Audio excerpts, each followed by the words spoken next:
and welcome to another City Update. I'm Deborah Cedillo-Dugan.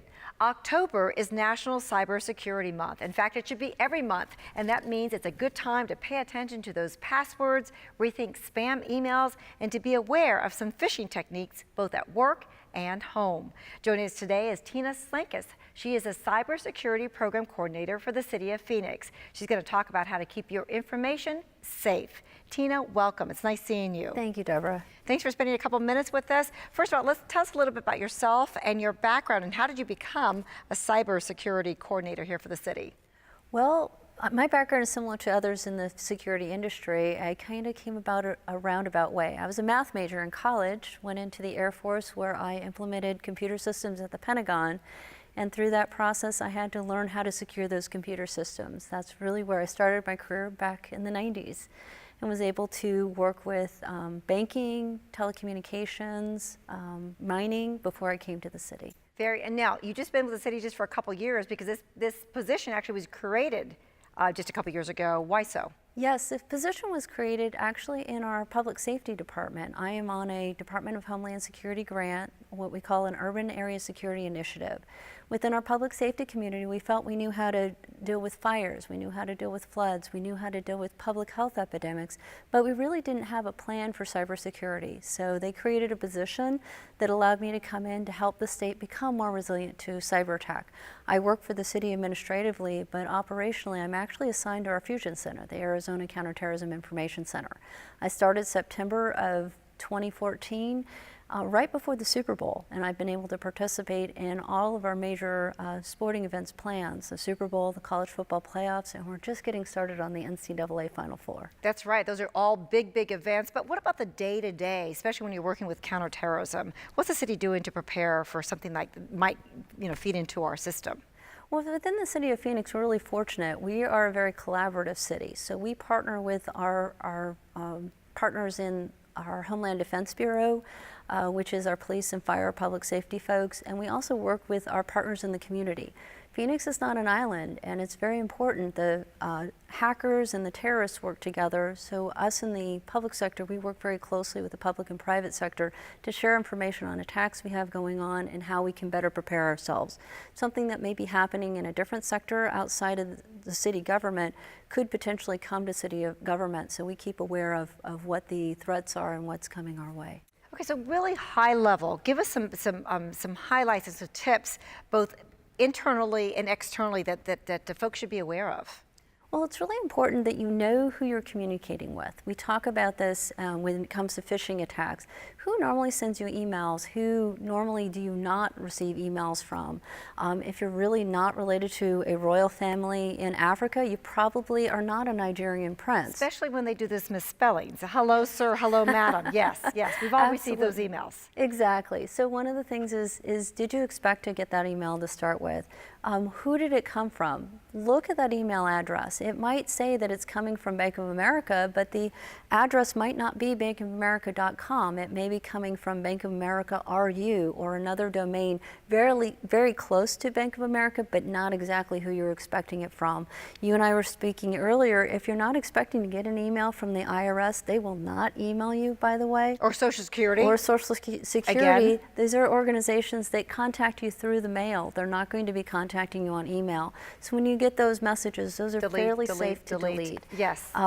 If you wish to report something, there actually is a website called ISC Squared, ISC Cubed, I believe.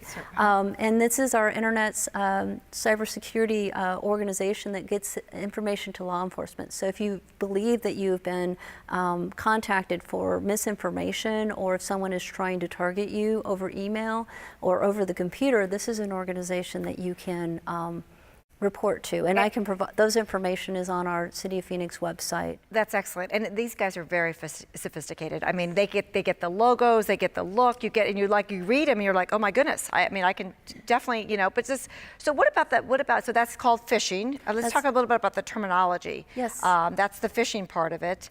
So again, just delete. Don't even open them up. Yep, don't even open them up. Sometimes people really they're trying to get you to open up the message. There could be an attachment, but a lot of those those attachments could have malicious software on it or malware that could infect your computer. This is how folks get such things as ransomware, which can encrypt your entire computer, or some sort of malicious software that's looking to steal your banking credentials and other information. Wonderful. So if you didn't expect this message, delete it. You don't need it. If it's from someone that you're expecting the information from, make sure they're also sending you something that you're expecting. If someone that you normally correspond with you doesn't send you pictures of kittens, again, their email might have been compromised, and this may be a way that the crooks are trying to get a hold of you as well. Okay, we're running out of time. Just real quickly, talk about passwords and the importance of changing your password and making all kinds of different fun things, different ways to put your password in. You need to have passwords for each system, and I know it's very difficult to have passwords for all the different computer systems. I have passwords for my passwords. Yes. It's like that's true. There are programs that allow you to maintain passwords to several different things,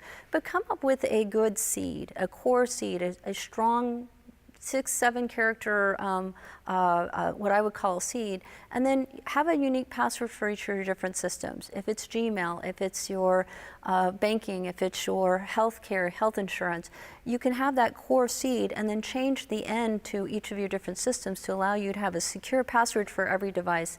If you reuse your password and something gets compromised, now everywhere that you've used that password is compromised as well. And with the Yahoo attack that we had, where 500 million customers were impacted, the likelihood that someone you know has lost their password is very high.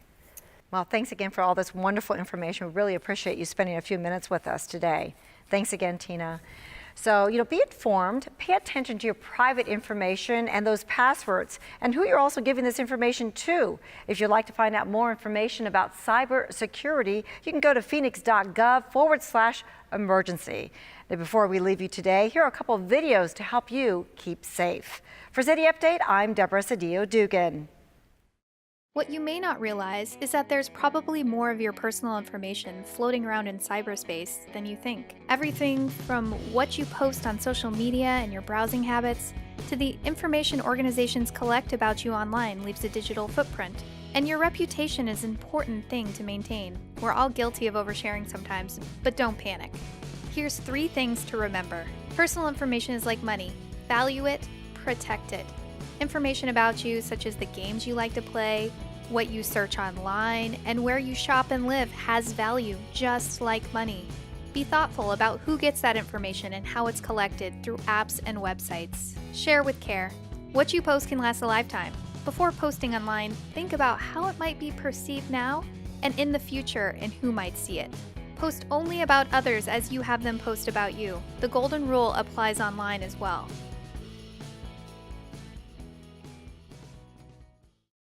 Your life is on your computer, from your financial records and contacts to your family photos and videos. Your favorite music, movies, games, and other documents you wouldn't want to lose. The reality is, if you don't back up those files, you risk a total loss if your computer gets hacked, crashes, or downloads a virus. That's right, everything. Gone in a nanosecond. Did somebody say, back it up? I did say backup. We want everyone to back up their files once a week. It's one way to avoid a digital disaster. Good idea, you gotta back it up. If you don't want to lose it, back it up. If you don't back up often, you risk losing it all if your computer crashes, gets hacked, or downloads a virus. You could lose it all. It's fast and easy to back up to an external hard drive, a DVD or CD, a flash drive, or to cloud storage. And when you're finished backing up your files, disconnect your backup drive until you use it again. You gotta back it up, back it up. If you want it, back. I couldn't have said it better myself. Back it up. Visit onguardonline.gov to learn more.